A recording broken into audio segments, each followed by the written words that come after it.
பெருமானார் ஸல்லல்லாஹு அலைஹி வஸல்லம் அன்னவர்களுக்கு அருளப்பட்ட அல் குர்ஆன், இதிலே 114 அத்தியாயங்கள் இருக்கிறது.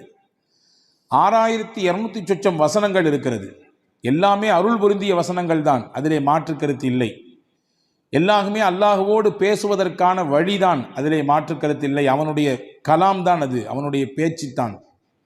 ஆனாலும் சில குறிப்பிட்ட சூறாக்களுக்கு பெருமானார் ஸல்லல்லாஹு அலைஹி வஸல்லம் அதனுடைய மகத்துவத்தை, அதனுடைய முக்கியத்துவத்தை உம்மத்திற்கு சொல்லித்தர மறக்கவில்லை. அதிலே முக்கியமான சூரா, முதன்மையான சூரா சூரா பக்ரா. பெருமானார் ஸல்லல்லாஹு அலைஹி வஸல்லம் அவர்கள் சொன்னார்கள், திருக்குரானிலேயே மிக நீளமான சூரா. அந்த சூறாவை பற்றி அறிமுகப்படுத்தும் பொழுது சொன்னார்கள், இக்ரஊ சூரத்தல் பக்ரா, நீங்கள் சூரா பக்ரா ஓதுங்கள், வீட்டிலே சூரா பக்ரா ஓதுங்கள். ஃபஇன்ன அக்தஹா பரக்கா, எந்த வீட்டில் சூரா பக்ரா ஓதப்படுமோ அந்த வீட்டுக்கு அல்லாஹ் பரக்கத்தை கொடுப்பான். அதை எடுத்துக்கொண்டவர், சூரா பக்ராவை ஓதக்கூடியவர் பரக்கத்தான பெருவாழ்வு வாழ்வார்.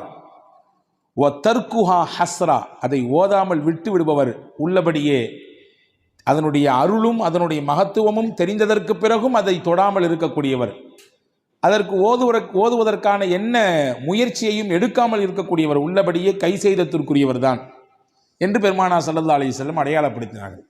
இப்போ சூரா பக்ரா ஓதுங்கன்னு சொல்லி விடலை, அதை ஓதுறதுனால பரக்கத் கிடைக்கும் என்று பெருமானார் ஸல்லல்லாஹு அலைஹி வஸல்லம் சொல்வதின் வழியாக பரக்கத் நம் வாழ்க்கைக்கு எவ்வளவு முக்கியமானது என்பதை சொல்லித் தருகிறார்கள். எனவே தான் மக்காவிலிருந்து மதீனாவுக்கு ரசூலுல்லாஹ் வருகிறார்கள். ஹிஜ்ரத் என்ற பயணத்தின் ஊடாக மக்காவில் ஏகதேசம் வாழ்வின் 80% கழிந்து போனது. மிச்சம் இருக்கக்கூடிய 20% அந்த வாழ்க்கையினுடைய காலகட்டம் மதீனாவிலே அல்லாஹ் ஏற்பாடு செய்திருந்தான். ஹிஜ்ரத் என்ற பயணத்தின் வழியாக மதீனாவுக்கு வந்தார்கள். வந்த உடனே ஒரு துவா செய்தார்கள். மதீனா மண்ணுக்கு வந்தவுடன் ஒரு துவா செய்தார்கள். என்ன துவா கேட்டிருப்பார்கள் நினைக்கிறோம்? இங்கே எங்களுக்கு வாழ்வதற்கான இடத்தை கொடு, எங்களுக்கான அரசியல் சூழலை சரியாக்கி கொடு, எதிரிகளின் அச்சத்தை குறைத்து கொடு என்றெல்லாம் கேட்டார்களா? என்ன கேட்டார்கள்? ஹதீஸிலே வருகிறது, அல்லாஹும்ம ஜஅல் பில் மதீனத்தி லிஃபை மா ஜஅல்த பில் மக்கா மினல் பரக்கா. யா அல்லாஹ், உன்னுடைய ஆலயம் பைத்துல்லா இருக்கக்கூடிய மக்காவிற்கு எந்த பரக்கத்தை நீ கொடுத்திருக்கிறாயோ அதில் 2 பங்கை எனக்கு மதீனாவிலே கொடு என்று கேட்டார்கள். அங்கே இருக்கக்கூடிய பரக்கத்தில் 2 பங்கு இந்த மதீனாவுக்கு வேண்டும். பரக்கத்தோடு வாழுகிற வாழ்க்கையை எங்களுக்கு இங்கே ஏற்படுத்தித்தான் மக்காவில் தருவதை விட கூடுதலாக கொடு என்று பெருமானார் ஸல்லல்லாஹு அலைஹி வஸல்லம் கேட்டிருப்பதாக நாம் ஹதீஸிலே பார்க்கிறோம். எனவேதான் ஒவ்வொரு நாளும் ஒவ்வொரு தொழுகையிலும் அல்லாஹ்விடத்திலே நாம் தெரிந்தோ தெரியாமலோ கேட்டுக்கொண்டே இருக்கிறோம் பரக்கத்தை. நாம் உணர்ந்திருக்கிறோமா? அத்தஹியாத்தினுடைய இருப்பிலே நாம் கேட்கிறோம் பரக்கத்தை. அல்லாஹும்ம பாரிக் அலா முஹம்மத் வ அலா ஆலி முஹம்மத் கமா பாரக்த அலா இப்ராஹிம். இறைவா, முகமது நபியின் மீதும் அவர்களுடைய குடும்பத்தினர் மீதும் நீ பரக்கச் செய்வாயாக, இப்ராஹிம் நபிக்கும் அவருடைய குடும்பத்திற்கும் எப்படி பரக்கச் செய்யதாயோ அதே போன்று என்று அல்லாஹ்விடத்திலே நபிகளை முன்வைத்து நாம் கேட்கிறோம். அவர்களுக்கு செய் என்றால் அதன் வழியாக எங்களுக்கும் கொடு என்று அர்த்தம். இப்போ பரக்கத் என்பது வாழ்க்கையிலே தவிர்க்க முடியாத ஒன்று. பரக்கத்தான வாழ்க்கையை தான் நாம் எல்லோருமே ஆசைப்படுகிறோம். அந்த பரக்கத் நம்முடைய வாழ்க்கையில், நம்முடைய நிம்மதியில், நம்முடைய ஆரோக்கியத்தில், நம்முடைய தொழிலில், நாம் கை வைக்கக்கூடிய காரியங்களில் நிறைவாக கிடைக்கப் பெறும் பட்சத்திலே மன நிறைவான ஒரு வாழ்க்கையை நாம் அனுபவிப்பதாக நாம் உணரலாம். அதை பெறுவதற்கான வழிகள் என்ன என்பதை குறித்துத்தான் நாம் இங்கே பார்க்க போகிறோம் இந்த ஜும்மாவினுடைய உரையின் ஊடாக. அனஸ் இப்னு மாலிக் ரலியல்லாஹு அன்ஹு சஹாபாக்கள் ரொம்ப முக்கியமான சஹாபி. நபிகள் ஸல்லல்லாஹு அலைஹி வஸல்லம் அவர்களோடு சிறு வயதிலேயே அந்த தொடர்பை ஏற்படுத்தி கொண்ட உன்னதமான தோழர்களிலே ஒருவர். ரசூல் ஸல்லல்லாஹு அலைஹி வஸல்லம் மதீனாவுக்குள்ள வரும் பொழுது எல்லாரும் கிஃப்ட் கொடுத்தாங்க ரசூலுல்லாஹ்க்கு. இந்த அம்மா அனஸ் ரலியல்லாஹுடைய தாயார், அவங்க பேர் உம்மு சுலைம் ரலியல்லாஹு தஆலா அன்ஹா. அந்த அம்மாட ரசூலுல்லாஹ் கொடுக்கறதுக்குன்னு பெருசா ஒன்றும் இல்லை. 10 வயசு ஃபுல்லாக அனஸ் தான் இருந்தாங்க. அனஸ் ரலியல்லாஹு கையை பிடிச்சி கடகடன்னு எடுத்து கூட்டு போய் பெருமானார் ஸல்லல்லாஹு அலைஹி வஸல்லம் கிட்ட ஒப்படைச்சிட்டு சொன்னாங்க, யா ரசூலுல்லாஹ் ஹாதிமுக அனஸ். எல்லாரும் கிஃப்ட் கொடுக்குறாங்க, என்கிட்ட கொடுக்கறதுக்கு இல்லை, என் புள்ள தான் இருக்காரு, இவரை கொடுத்துட்டேன் உங்களுக்கு. இவரை கொடுத்துட்டோன்னா என்ன பொருள்? இவர்தான் உங்களுக்கான ஊழியர், பணியாளர், நீங்கள் இடும் கட்டளையை செய்யக்கூடியவர். இவரை நீங்கள் வைத்து பயன்படுத்தி கொள்ளுங்கள். உங்களுக்கு பல விதங்களிலே இவர் பயன்பாட்டை கொடுப்பார். உங்களுடைய காரியங்களிலே இவரை வைத்து நீங்கள் வேலை வாங்கி கொள்ளுங்கள் என்று சொல்லிட்டு சொன்னாங்க, என் பிள்ளைய கொடுத்துட்டு நான் உங்கள்ட்ட எதிர்பார்க்கிறது வேற ஒன்றும் இல்லை, அவருக்கு நீ துவா செய்யணும், நீங்க அவருக்காக வேண்டி துவா செய்ய வேண்டும். நான் கடந்த வார ஜும்மாவிலேயே சொன்னேன் இல்லையா, ஒருவர் துவா செய்யுங்கள் என்று சொல்லிவிட்டால் உடனடியாக நாம் என்ன செய்ய வேண்டும்? பாரக்கல்லா என்று துவா செய்து விட வேண்டும். பாரக்கல்லா என்று முதல் கட்டமாக துவா செய்து விட வேண்டும். அதற்கு பிறகு அவரை குறித்து ஞாபகம் வந்தால், அவர் எது குறித்து உண்டான துவாவை நம்மிடத்திலே முன்மொழிந்தார், எந்த சிக்கலுக்காக வேண்டி கேட்டிருக்காரு, எந்த பிரச்சனைக்காக வேண்டி கேட்டிருக்காரு என்று தனிப்பட்ட முறையில் நமக்கு நினைவு இருந்தால் அதை சொல்லி அல்லாஹ்விடத்தில் கேட்பது, இது மிக உயர்ந்த பண்புகளில் ஒன்று. அதனால் கிடைக்கக்கூடிய பலன் என்ன என்பதை கடந்த வார ஜும்மாவிலே நான் உங்களுக்கு ஞாபகப்படுத்தியிருக்கிறேன். இப்போ ஹஸரத் ரசூலுல்லாஹி ஸல்லல்லாஹு அலைஹி வஸல்லம் இடத்திலே உம்மு சுலைம் ரலியல்லாஹு தஆலா அன்ஹா தன்னுடைய பிள்ளையை ஒப்படைத்து விட்டு சொன்னார்கள், உதுஉ, இவருக்கு துவா செய்யுங்கள், அவ்வளவுதான், இவருக்கு நீங்கள் துவா செய்யுங்கள், அது மட்டும் போதும், வேற எதுவும் எனக்கு எதிர்பார்ப்பு இல்லை. உடனே ரசூலுல்லாஹ் துவா செஞ்சாங்க, அனஸ் ரலியல்லாஹு துவா செஞ்சாங்க. என்ன செஞ்சிருப்பாங்க? யா அல்லாஹ் நல்ல நீல ஆயிலை கொடு, அல்லது நிறைய இவருக்கு என்றெல்லாம் கேட்பதற்கு முன்னால் பெருமானார் செய்த துவா, அல்லாஹும்ம பாரிக் ஃபி உம்ரி, யா அல்லாஹ் இவர் ஆயிலே நீ பரக்கச் செய்வாயாக, நீண்ட ஆயிலை கொடுப்பாயாகன்னு கேட்கல, இவர் ஆயில்ல நீ பரக்கச் செய்வாயாக. அல்லாஹும்ம பாரிக் ஃபி அவுலாதி, இவருக்கு நீ கொடுக்கக்கூடிய குழந்தை செல்வங்களிலே பரக்கச் செய்வாயாக. அடுத்து சொன்னாங்க, அல்லாஹும்ம பாரிக் லஹு ஃபீமா அதைத லஹு, இவருக்கு நீ என்னெல்லாம் கொடுக்கணும்னு நினைச்சிருக்கியோ எல்லாத்தையும் பரக்கத் செஞ்சிரு. இவர் ஆயில்ல பரக்கத் செஞ்சிரு, இவருடைய குழந்தை குட்டிகளில் பரக்கத் செஞ்சிரு, நீ என்னெல்லாம் இவருக்கு கொடுக்கணும்னு நினைச்சிருக்கியோ எல்லாத்திலும் நீ பரக்கத் செய்துவிடு என்று பெருமானார் ஸல்லல்லாஹு அலைஹி வஸல்லம் அவர்கள் துஆ செய்ததாக நாம் ஹதீஸ்ல பார்க்கிறோம். நிறைய குடுன்னு கேட்கல, நீண்ட ஆயில நிறைய வயசு வாழணும் அப்படி குடுன்னு ரசூலுல்லாஹ் கேட்கல, நீ கொடுப்பதில் நிறைந்த பரக்கத்தை கொடு என்று கேட்பதிலிருந்து நமக்கு புரிகிறது, வாழ்க்கையிலே நிறைய என்பதை விட பரக்கத்தான் முக்கியம். அதிகம் எண்ணிக்கை என்பதை விட குறைவாக இருந்தாலும் அதன் மூலம் கிடைக்கக்கூடிய பலன் பரக்கத்தாக இருக்க வேண்டும் என்பதுதான் முக்கியம் என்று நாம் இதிலிருந்து புரிந்து கொள்கிறோம். அந்த பரக்கத்தான வாழ்க்கையை பெறுவதற்கு ஒரு 8 அம்ச திட்டத்தை நான் இன்றைக்கு உங்களுக்கு நான் சொல்ல போகிறேன்.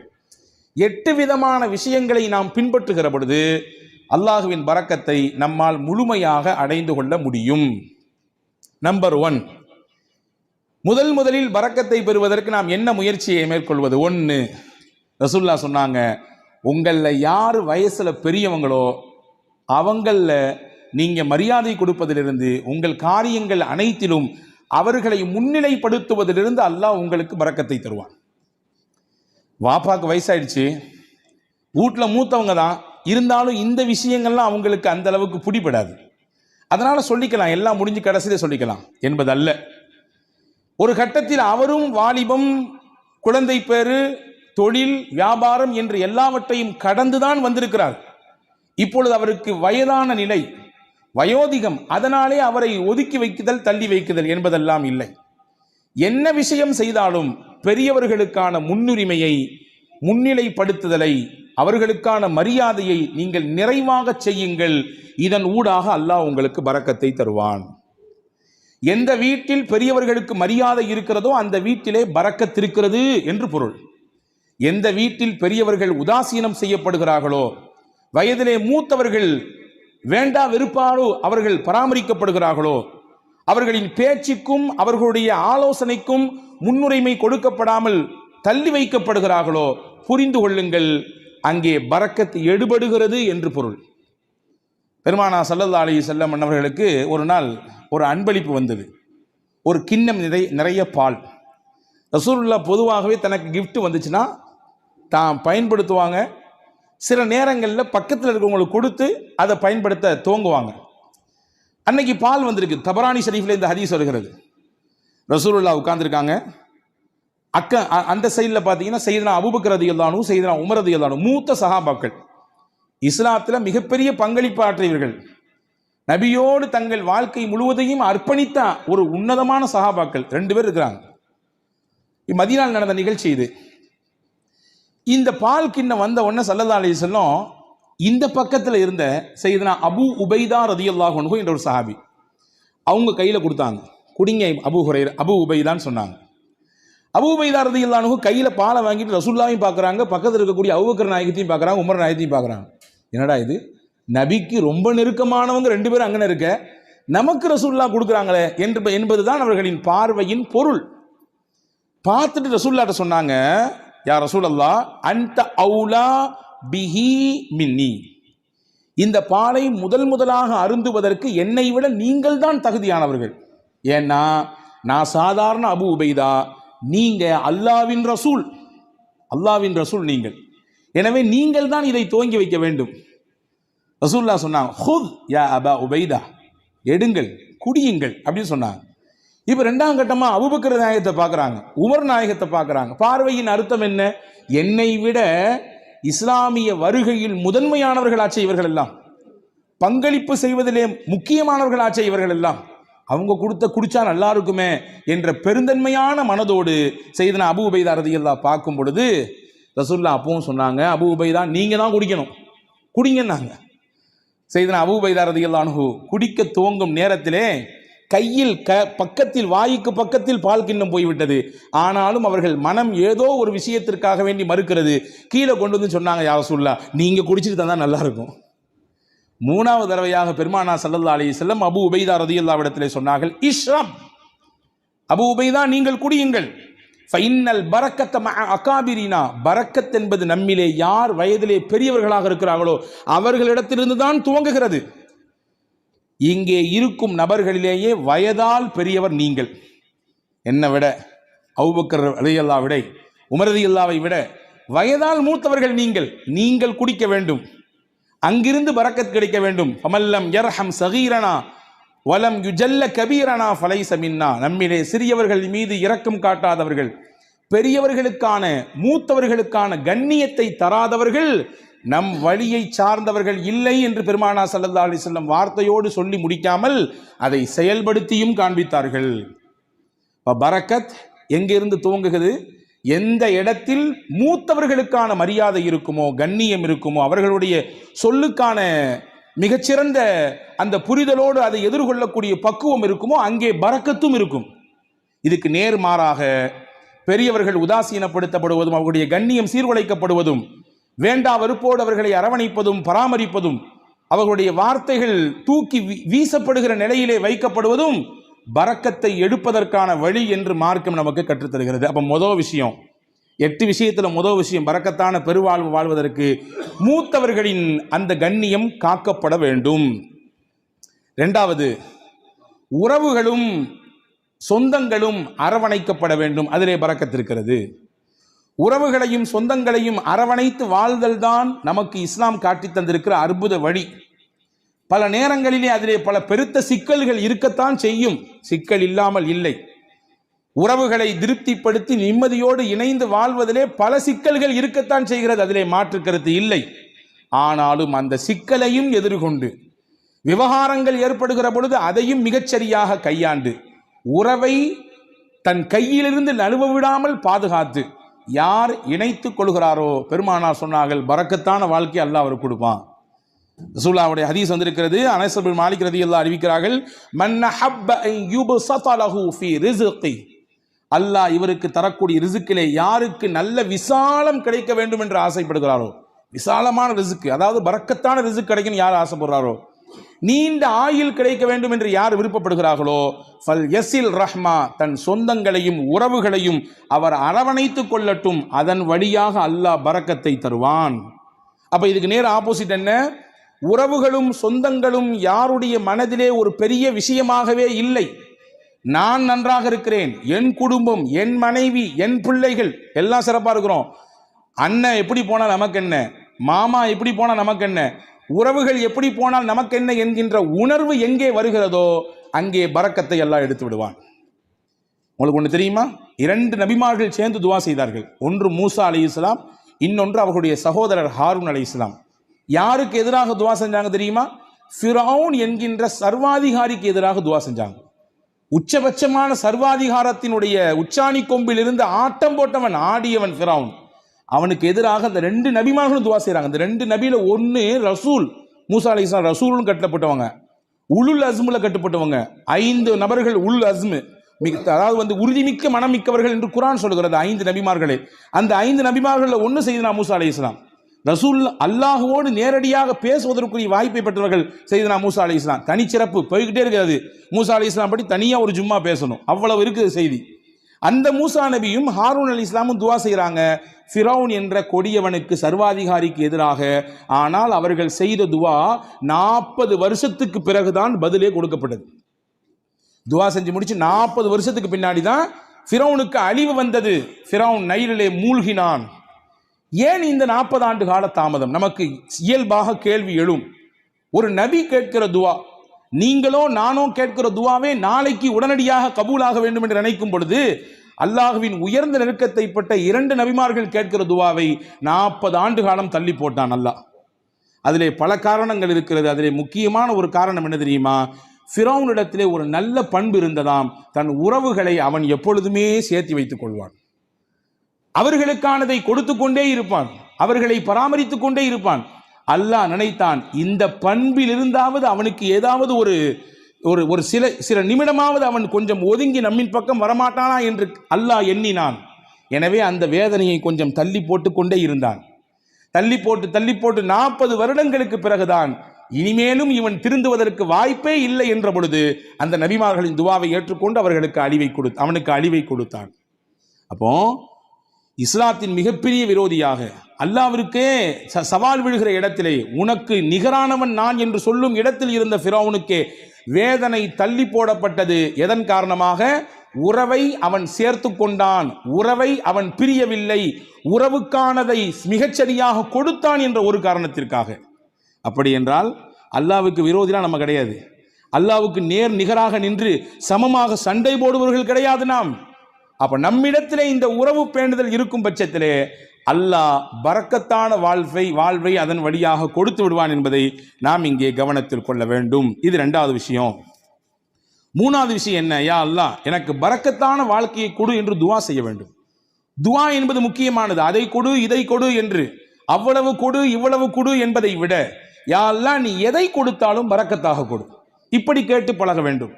இவ்வளவு அளவு வேண்டும், இவ்வளவு கனம் வேண்டும், இவ்வளவு எண்ணிக்கை வேண்டும் என்றெல்லாம் கேட்பதை விட, இறைவா எனக்கானது நீ முடிவு செய்யப்பட்டதை தான் தருகிறாய், தருவதிலே பரக்கத் செய், பரக்கத்தானதை கொடு என்று கேட்க வேண்டும். அந்த துவாவை நமக்கு பெருமானார் ஸல்லல்லாஹு அலைஹி வஸல்லம் கற்றுத் தருகிறார்கள். அது அற்புதமான வரலாற்று செய்தி ஒன்று இருக்கிறது. உம்மு சுலைம் ரலியல்லாஹு தஆலா அன்ஹா, அபூ தல்ஹா ரலியல்லாஹு தஆலா அன்ஹு, இவர்கள் இருவரும் தம்பதிகள், கணவன் மனைவி. வெளியூருக்கு போன அபூ தல்ஹா வீடு திரும்பும் நேரத்திலே இவருக்கு பிறந்த பிள்ளை இறந்து போனது. நீண்ட பெரிய சம்பவம், சுருக்கமாக சொல்கிறேன். ஆனால் கணவன் வந்தவுடன் இந்த துக்க செய்தியை தன் மனைவி தன் கணவரிடத்திலே சொல்லாமல் அந்த கணவனை திருப்திப்படுத்தினாள். நல்ல உணவு கொடுத்தால், சமைத்து கொடுத்தால், நன்றாக அவருக்கு பரிமாறினாள்.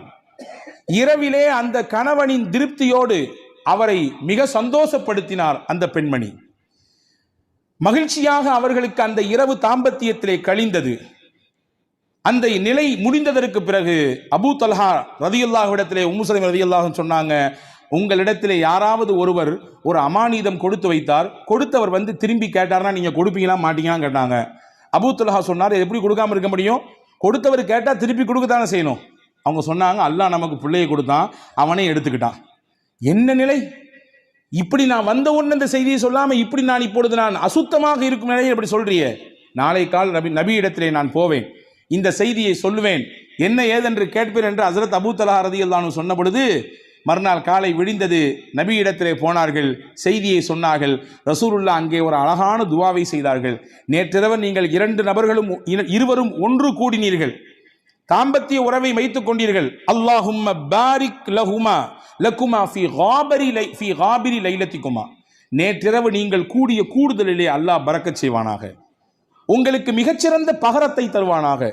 எந்த பொறுமையோடும் எந்த அல்லாஹ்வின் நம்பிக்கையோடும் உங்கள் மனைவி அப்படியான ஒரு நிலையை மேற்கொண்டார்களோ அதற்கு பகரமாக அல்லாஹ் உங்களுக்கு பரக்கத் செய்வான், சிறந்த சந்ததியை தருவான் என்று துவா செய்தார்கள். வரலாற்றிலே வருகிறது, அங்கே இருந்து பிறந்த பிள்ளை வாழ்வாங்கு வாழ்ந்தார்கள், செழிப்பாக வாழ்ந்தார்கள். கல்வி, பொருளாதாரம், வாழ்க்கையின் மேல்தட்டில் இருக்கும் விதத்திலே, எல்லோரும் பார்த்து போற்றும் விதத்திலே அந்த பிள்ளைகளின் வாழ்க்கை எல்லாம் இருந்தது. இதற்கு மூல முக்கிய காரணம் நாயகத்தினுடைய துவா. துவா செய்யணும், யா அல்லாஹ் நீ கொடுப்பதிலே எங்களுக்கு பரக்கத் செய்வாயாக, என்ன கொடுத்தாலும் பரக்கத்தாக கொடுப்பாயாக என்று துவா செய்ய வேண்டும். இது பரக்கத்தான வாழ்க்கைக்கான 3வது அம்சம். 4வது அம்சம் என்ன? நம்மிடத்தில் எது இருக்கிறதோ அதை பகிர்ந்து கொள்ள வேண்டும். பகிர்தலிலே பரக்கத்து இருக்கிறது. தனக்கும் மட்டும்தான் தன் குடும்பத்துக்கு மட்டும்தான் என்கின்ற குறுகிய மனப்பான்மையிலிருந்து வெளியே வர வேண்டும். எது இருந்தாலும் அதை பகிர்கிற அந்த பக்குவம் எந்த நபரிடத்திலே வருகிறதோ அல்லாஹ் தானாக பரக்கத்தை தருவான். ரசூலுல்லாஹி ஸல்லல்லாஹு அலைஹி வஸல்லம் உடைய ஹதீஸ் வந்திருக்கிறது, தஆமுல் வாஹிதி யக்ஃபிஸ் இஸ்னைன் வ தஆமுல் இஸ்னைனி யக்ஃபில் அர்பஅ. 2 நபருக்கான உணவு தான், ஆனா 3 பேர் வந்துட்டாங்க.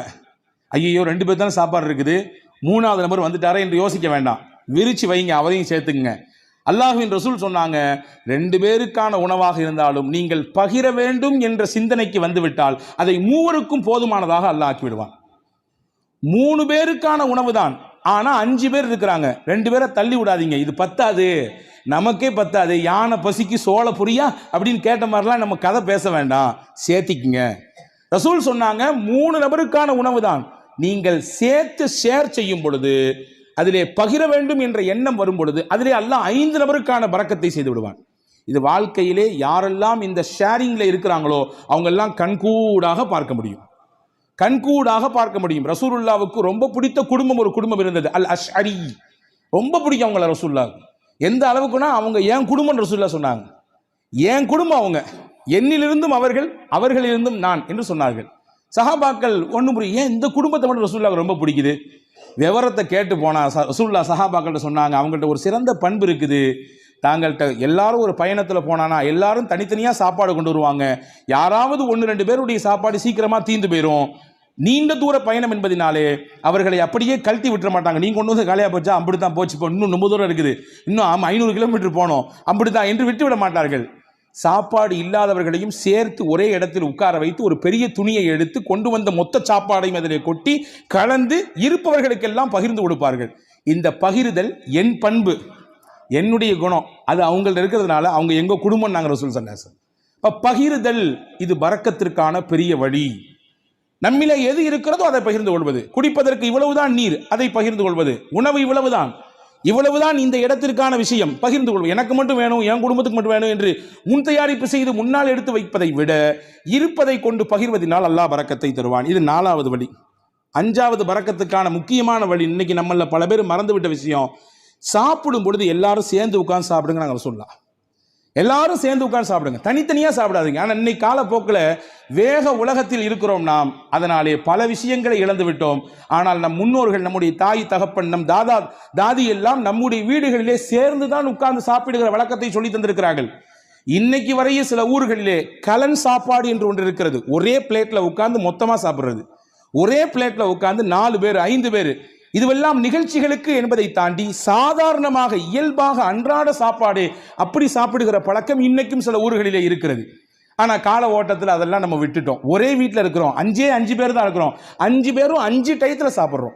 சஹாபாக்கள் வந்து ரசூலுல்லாஹ்ட்ட ஒரு நாள் சொன்னாங்க, யா ரசூலல்லாஹ் இன்னா நாக்குலு வலா நஷ்பஉ, நிறைய சாப்பிட்றோம், வயிறே நிறைய மாட்டேங்குது, என்ன செய்யறதுன்னு கேட்டாங்க. சஹாபாக்கள் ரசூலுல்லாஹ் கேட்டாங்க, அன்தும் தாக்குலூன ததஃபர்ரகூன், எல்லாருமே தனித்தனியாக சாப்பிட்ற மாதிரி தெரியுது, ஆமாவான்னு கேட்டாங்க. எல்லாரும் வீட்டில் சேர்ந்து சாப்பிட்றீங்களா, தனித்தனியாக சாப்பிட்றீங்களா? இல்லை, தனித்தனியாக சாப்பிட்றோம். ரசூல் சொன்னாங்க, இஜ்மாஉ அலா துஆமிக்கும் வذ்குரு ஸ்மல்லாஹி அலைஹி யுபாரக லக்கும் ஃபீஹா. 2 விஷயத்தை செய்யுங்க சாப்பிடும் பொழுது. எல்லாரும் சேர்ந்து சாப்பிடுங்க, முடிந்த அளவுக்கு சேர்ந்து சாப்பிடுங்கள். சேர்ந்து சாப்பிடுவதற்கு ஒரு நாளில் ஒரு வக்து தான் முடியும், இந்த நேரத்தில் மட்டும்தான் எங்களால் சேர்ந்து சாப்பிட இயலும். காலை அல்லது இரவு அல்லது மதியம், அந்த ஒரு நேரத்தில் எல்லாரும் சேர்ந்து உட்காருங்கள். குடும்பத்தோடு சேர்ந்து உட்கார்ந்துட்டு சாப்பிட்றதுக்கு முன்னாடி பிஸ்மில்லா என்று சொல்லுங்கள். நீங்க கை தொட்டு கேளுங்க, நானும் என் நெஞ்சத்துல கை தொட்டு கேட்கிறேன். அன்பர்களே, எத்தனை குடும்பத்திலே எல்லாரும் சேர்ந்து உட்கார்ந்து பிஸ்மில்லாஹிர் ரஹ்மானிர் ரஹீம் என்று சத்தம் போட்டு சொல்லி நாம் அந்த சாப்பாட்டிலே கையெடுத்து வைக்கிறோம். மலேசியா போன்ற பெருநகரங்களிலே அல்லாஹ் பரக்கத்தை கொட்டுகிறான். அது தனிப்பட்ட விஷயம். நான் அங்கே இருக்கக்கூடிய ஒரு சிறப்பு அம்சத்தை சொல்லுகிறேன். சாப்பிடும் பொழுது குடும்பத்தில் உட்கார்ந்து விட்டால் உடனடியாக யாரும் உணவிலே கை வைக்க மாட்டார்கள். எல்லாரும் உட்காரணும். உட்கார்ந்த உடனே அந்த வீட்டில் இருக்கக்கூடிய பெரியவர் சொல்லுவார், பிஸ்மில்லாஹிர் ரஹ்மானிர் ரஹீம் ஆரம்பிங்கம்பார். அதுக்கு பின்னால் தான் சாப்பிடவே துவங்குவார்கள். எனக்கு என்னவோ தெரியவில்லை, அந்த வார்த்தையை அவர்கள் முழுவதுமாக பின்பற்றுவதானோ என்னவோ அல்லாஹ் பரக்கத்தை கொட்டோ கொட்டென்று கொட்டுகிறார். பல ரூமுகளில் தர்றான். எனவே உணவின் சமயத்திலே நாம் சேர்ந்து சாப்பிடுவது பரக்கத்திற்கான முக்கியமான வழி. இது 5வது விஷயம். 6வது விஷயம் என்ன? ரசூலுல்லாஹ் சொன்னாங்க, உங்க வீட்டுக்குள்ள போகும்போது சலாம் சொல்லிட்டு போங்க, சலாம் சொல்லிட்டு வெளியே வாங்க. இது பரக்கத்தை உங்க வீட்டுக்கு தரும் நாங்க ரசூலுல்லாஹ். ஹஸரத் ரசூலுல்லாஹ் சொன்னாங்க 3 விஷயம் அல்லாஹ்வுடைய பொறுப்பு, அல்லாஹ்வுடைய கண்ட்ரோல்ல வந்துருது. அதிலே 1, மன் தஹல பைத்தஹு வஸல்லம ஃபஹுவ லாமினுன் அலல்லாஹ். யார் வீட்டுக்கு நுழையும் பொழுது சலாம் சொல்லிட்டு போறாரோ அவர் அல்லாஹ்வுடைய கஸ்டடியில வந்துடுறாரு, அல்லாஹ்வுடைய நேரடி பார்வையில வந்துடுறாரு.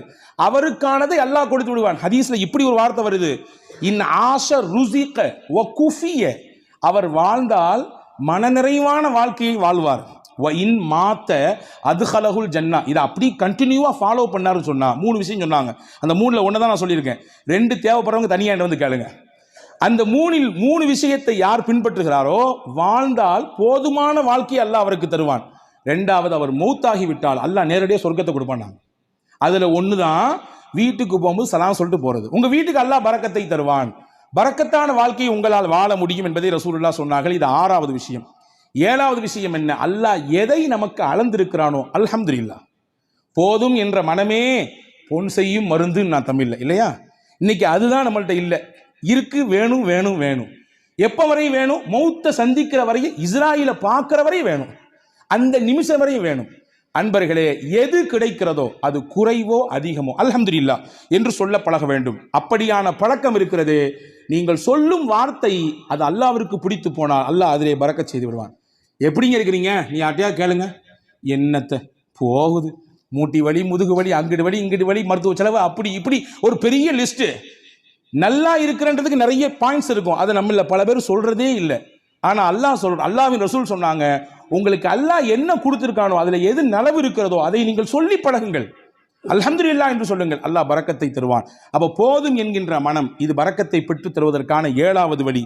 8வது முக்கியமான வழி, பயபக்தி மிக்க வாழ்க்கையை நாம் வாழ்வதற்கு பழகிக் கொள்ள வேண்டும். தக்வா மிக்க வாழ்க்கையை நம்முடைய தொழிலில், நாம் சந்திக்கும் நபர்களில், நாம் பேசும் பேச்சில், நாம் பார்க்கும் பார்வையில், நாம் நடக்கும் நடையில், உடையில், பாவனையில், அனைத்திலும் அல்லாஹ் ஒருத்தன் நம்மளை பார்த்துக்கிட்டு இருக்கான்னு சிந்தனையில் வாழணும்.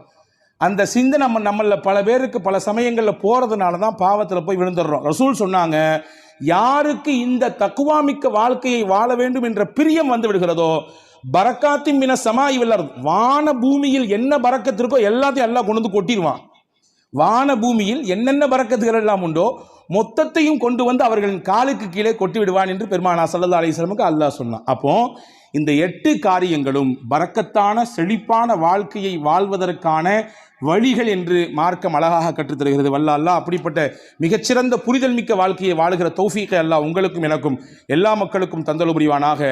அல்லாஹ் எதை நமக்கு தருகிறானோ அதில் நிறைந்த பரக்கத்தையும் அருளையும் தருவானாக. என்னென்ன நெருக்கடிகள் எல்லாம் நம் வாழ்க்கையிலே நமக்கு உண்டோ அத்துணை நெருக்கடிகளையும் அல்லாஹ் நீக்கி தருவானாக. நம்முடைய வாழ்வை அல்லாஹ் வசந்தமாக ஆக்கி தருவானாக. இருக்கக்கூடிய கஷ்டங்களை எதிர்கொள்ளக்கூடிய ஆற்றலை தந்து அதை மிக சீக்கிரமாக நம்மிடத்திலிருந்து வெளியாக்குவானாக என்ற உயர்ந்த துஆவோடு விடைபெறுகிறேன். வாஹிர் தாவானா அல்ஹம்துலில்லாஹி ரப்பில் ஆலமீன். அஸ்ஸலாமு அலைக்கும் வரஹ்மத்துல்லாஹி வபரகாத்துஹு.